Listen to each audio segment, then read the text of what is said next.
everybody, welcome back to another episode of Figures in Action.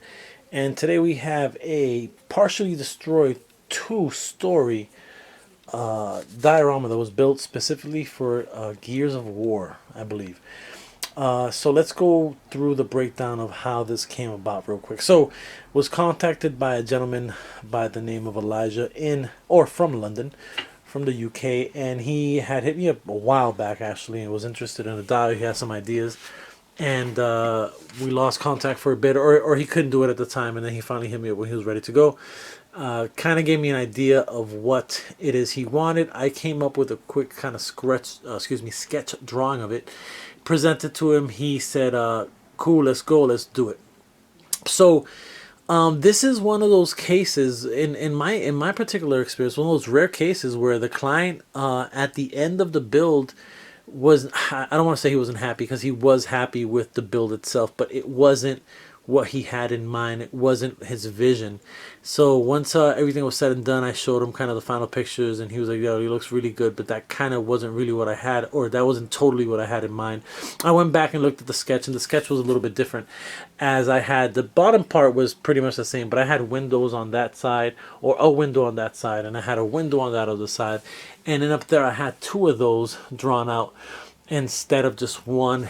I decided to kind of do one of these little kind of light moonroof light. I don't even know what they're called officially. Somebody will let me know in the comments, and I appreciate it ahead of time.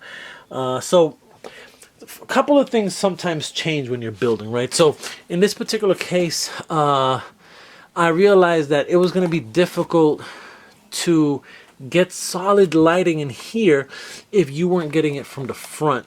So I said, you know what, let's just make it so that you can just light it from the top. So now you can get some lighting in here, and you can do some different effects where if you, for example, just using that top light, then you can get kind of a silhouette up the outside of the building. You can light up characters in there.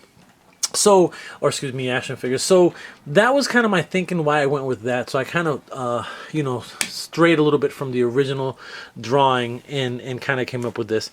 Elijah was a good sport about it. I gave him a little bit of a discount and added some extra pieces to it. As again, I want people to be happy, and I understand that sometimes the communication isn't always there. What Elijah has suggested is that next time we just kind of do a FaceTime thing, and that's a great idea. We can do a FaceTime thing because he does want to add to this. He wants to kind of make it like a city scene, and so I started preparing it that way. So for example, all I would have to do is a 1-inch foam sheet here to make it a street, and I can continue another building here if you wanted to. What I have in mind here is if we continue going to the left to build it so that it kind of extends from here, but I wanted to do some grassy areas with a fence and have that kind of torn up. So that's kind of my idea if we continue building off of this. In the meantime, let's go through what I use as materials for this dial. So that's kind of my last reading light. Those little lights that used to be so plentiful at Dollar Tree are gone. They're gone. I've checked about 4 or 5 different Dollar Trees, all within an hour drive of me, and I haven't found any. I've gone to some other lights, but cool that I still have one left. Everything's insulation foam board. In this case, the top of the door is this foam sheet here, just kind of that foam sheet.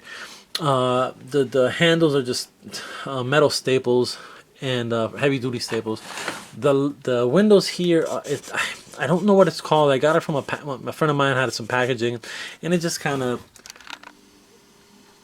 tiny little holes, and it kind of works good for dials, and they're a little bit different from the sewing mesh.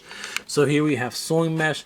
Behind the sewing mesh we have this sheet that looks like this, and basically it's like vellum paper, but it's a lot thicker. And this is a homie of mine sent me this, Miguel from New York, and sent me a bunch of sheets actually, some black ones, some of these clear ones. So I kind of like them because they're kind of a foggy look or whatever. So in this case, where this door doesn't open up or go anywhere, you can still light that room. It can be a hallway, or it can be the stairs that lead up to that. So that was kind of the thinking behind that. So this is basswood. This is some of that skinny foam. It's again sewing mesh, and behind that is, you can use vellum paper. It works just fine. This is just foam here, kind of this light holder. These are when you buy, I forgot the name of the cookie. It's this kind of this cookie, the shortbread cookie with chocolate on the inside. You can get Milanos. So they have 3 packs of Milanos. So this is what the 3 packs come in. So I just kind of made it an electricity unit for the building. There you see it. Let me light that up. Kind of wanted to give that effect like it, it had blown up at some point. So usually when there's a blow up, there's always kind of that dark residue that fire leaves.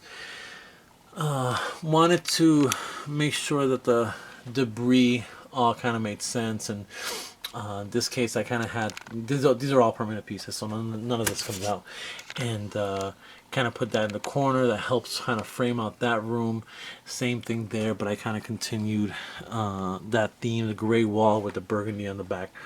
One of the things that happened in this dial, let me just finish, and then this is just 2 of these foam sheets glued together, and this is just some packaging, and there you can see kind of through the window, you can see the debris in that second floor. And this piece here can be moved wherever you want to move it. It's just a hollow piece, doors don't open, but you can kind of put it this way if you wanted to put it that way. The shots you wanted to take, we're going to kind of work for you more of this way or that way, so you can kind of turn it. This is corrugated cardboard on top, and this is just all skinny. This is actually all skinny, or I call it skinny foam sheet, but it's just a project foam sheet. So this is all that is. So no insulation foam sheet here. And those doorknobs that I've gotten from Michaels and showed you guys before. I had a good friend of mine. Let me get this light over here on this side. Good friend of mine, and actually one of the legendary Boston graffiti artists, came by and visited me the other day. My homie RJ. So I had him do some graffiti there, and I did some as well, so that he has a little bit of graffiti. We have some signage there, the no parking anytime sign. We have the no soliciting, loitering, trespassing sign, and yeah. So this is this build. It was a little bit difficult because one of the things that you have to worry about is adding weight here. So I had to make sure I reinforce this. On the inside, it's reinforced by foam as well as wood. You have to make sure that this can be taken apart and it makes sense in terms of the construction of it and taking it apart to put it back together kind of in an easy way. So this piece just comes off. I'm just going to start tossing stuff on the bed here. This piece comes off, and again, that's kind of, you get an idea here of the airbrush. A little rust on the corners there. Then this is what this looks like from the top. Again, nothing's happening here in terms of room, but it's this room. And then these are just 2 walls that kind of, that's 1 wall, 2 wall for that room. Then we have the floor. So this is another piece. You can see where the magnets are. You can see kind of where they're reinforced, all the way from the top, even here, and so that the levels, you can put weight of action figures and the levels won't break down or whatever. And that's just 1 wall. This is another wall, and then the last wall, which is kind of the biggest wall, and it was kind of challenging to find a box to fit this in, so I found one. And so yeah, more debris and rubble here, and just wanted to kind of give it as much of a real feel, kind of destruction, as I could. I'm also adding these pieces as well. Originally it was 3 pieces, and I just kind of extended it to add an additional 2. Or no, I'm sorry, it was original, was it 3, and then I did a 4th piece, so that's what it was. But these pieces will kind of go with it, so that when it when it blew up, there was going to be a lot of rubble, a lot of debris, but it was also going to be some chunky pieces as well, so I just wanted to create that. And there you have it, man. That's kind of the dial broken down. And I will have a bunch of pictures at the end of this video, and I'm out. Peace.